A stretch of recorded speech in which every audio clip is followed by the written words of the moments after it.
साथियों, हमारे शास्त्रों में कहा गया है, न्यायमूलम स्वराज्यम स्यात्, अर्थात किसी भी देश में स्वराज का आधार न्याय होता है।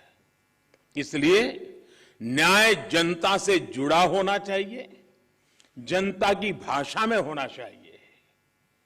जब तक न्याय के आधार को सामान्य मानवी नहीं समझता, उसके लिए न्याय और राजकीय आदेश में बहुत फर्क नहीं होता है।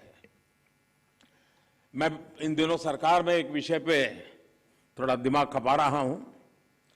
दुनिया के कई देश ऐसे हैं कि जहां कानून बनाते हैं तो एक तो लीगल टर्मिनोलॉजी में कानून होता है, लेकिन उसके साथ एक और कानून का रूप भी रखा जाता है जो लोक भाषा में होता है, सामान्य मानवी की भाषा में होता है, और दोनों मान्य होते हैं। और उसके कारण सामान्य मानवी को कानूनी चीजों को समझने में न्याय के दरवाजे खटखटाने की जरूरत नहीं पड़ती है।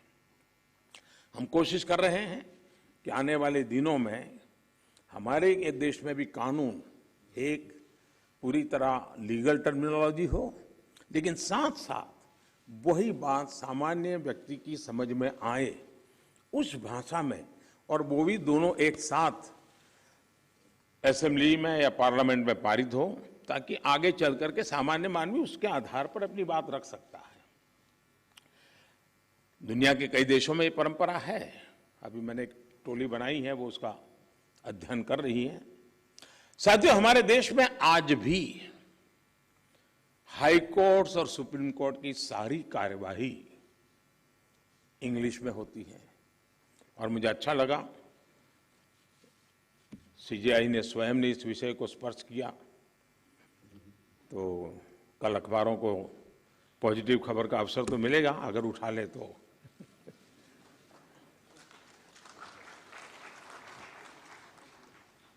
लेकिन उसके लिए बहुत इंतजार करना पड़ेगा।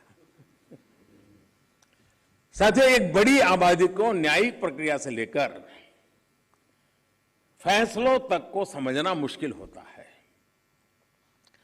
हमें इस व्यवस्था को सरल और आम जनता के लिए ग्राह्य बनाने की जरूरत है। हमें कोर्ट्स में स्थानीय भाषाओं को प्रोत्साहन देने की जरूरत है। इससे देश के सामान्य नागरिकों का न्याय प्रणाली में भरोसा बढ़ेगा, वो उससे जुड़ा हुआ महसूस करेगा। अब इन समय हम एक कोशिश कर रहे हैं कि टेक्निकल एजुकेशन और मेडिकल एजुकेशन मातृभाषा में क्यों नहीं होना चाहिए। हमारे बच्चे जो बाहर जाते हैं, दुनिया की वो भाषा कोशिश करते हैं पढ़ करके फिर मेडिकल कॉलेज की, तो हम हमारे देश में कर सकते हैं। और मुझे खुशी है कई राज्यों ने मातृभाषा में टेक्निकल एजुकेशन, मेडिकल एजुकेशन के लिए कुछ इनिशिएटिव लिए हैं। तो आगे चल करके उसके कारण गांव का गरीब का बच्चा भी जो भाषा के कारण रुकावटें महसूस करता है, उसके लिए सारे रास्ते खुल जाएंगे। और ये भी तो एक बड़ा न्याय है, ये भी एक सामाजिक न्याय है। सामाजिक न्याय के लिए न्यायपालिका के तराजू तक जाने की जरूरत नहीं होती है। सामाजिक न्याय के लिए कभी भाषा भी बहुत बड़ा कारण बन सकती है।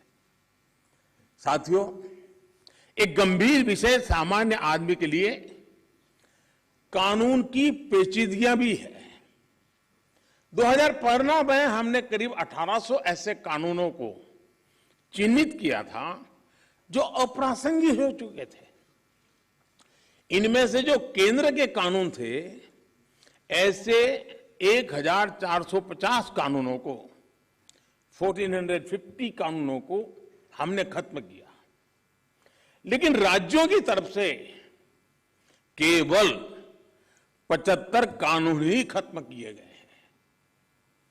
मैं आज सब यदि आदरणीय मुख्यमंत्रीगण यहां बैठे हैं, मैं आपसे बहुत आग्रह करता हूं कि अपने राज्य के नागरिकों के अधिकारों के लिए, उनकी ईज ऑफ लिविंग के लिए आपके यहां भी ये कानूनों का इतना बड़ा जाल बना हुआ है, काल बाह्य कानूनों में लोग फंसे पड़े हैं, उन कानूनों को निरस्त करने की दिशा में आप कदम उठाइए। लोग बहुत आशीर्वाद देंगे जी।